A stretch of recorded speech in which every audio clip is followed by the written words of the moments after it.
Good morning to all. आज हम लेकर चलते हैं एग्जामिनेशन।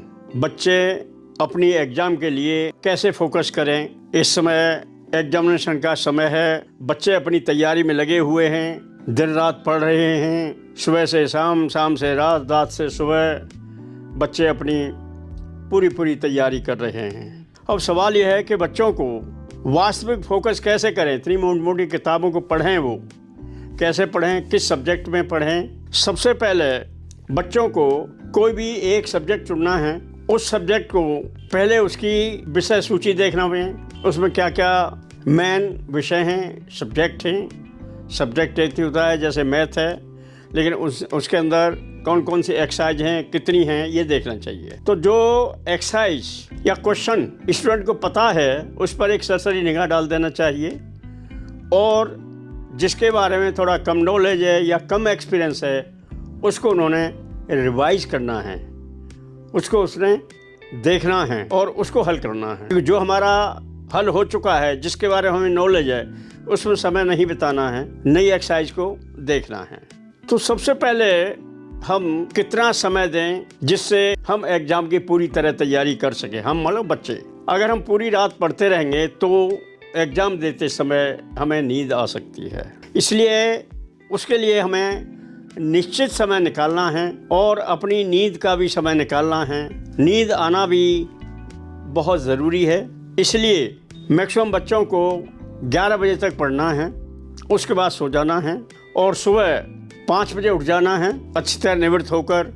वो जो 2 घंटे होंगे 5 से 7 तक, बहुत इम्पोर्टेंट होता है। उसमें बहुत अच्छा याद आता है, बहुत अच्छा याद होता है।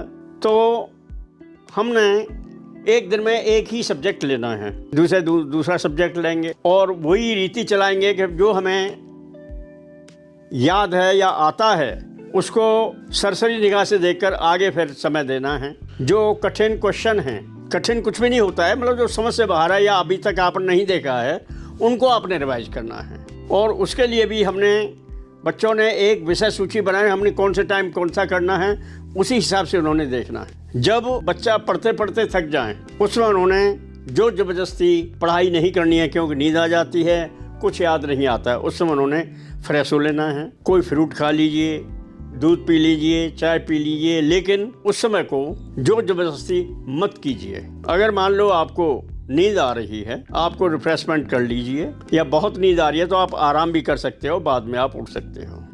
तो हमने अपने दिमाग पर स्ट्रेस नहीं डालना है। सबसे पहले क्या होगा, कैसे होगा, इससे ये बेकार की बेफिजूली बातें हैं। क्या होगा, कैसे होगा, कैसे करेंगे, ऐसा नहीं। हमने याद करना है, सब्जेक्ट देख रहे हैं। ऐसा कोई भी चीज़ नहीं है जो आपने नहीं देखी है किताबों में से, लेकिन आप उसको थोड़ा सरसरी निगाह से, गौर से देखेंगे, ध्यान से देखेंगे, निश्चित रूप से सफलता आपके सामने आएगी। हर सब्जेक्ट के लिए, हर विषय के लिए आपने एक टाइम टेबल निश्चित करना है कि ये हमने इस टाइम करना है, ये करना है। क्योंकि आप सिर्फ ये सोच रहे हैं कैसे करेंगे, याद नहीं हो रहा है, तो वो बच्चे सफलता की तरफ नहीं जा रहे हैं, बल्कि असफलता की तरफ जा रहे हैं। हमने किताब खोलना है, देखना है, और निश्चित रूप से आपको पता चलेगा कि आपको जो चीज़ आप देख रहे हैं वो आप देख चुके हो, या क्लास में क्लास टीचर ने बता दी है, या बिना उसके पहले पढ़ चुके हो। लेकिन ऐसा कोई बच्चा नहीं है जो किताबों से बेफर्क हो। किताबों के बारे में बच्चे को पता होता है, हर विषय के बारे में पता होता है।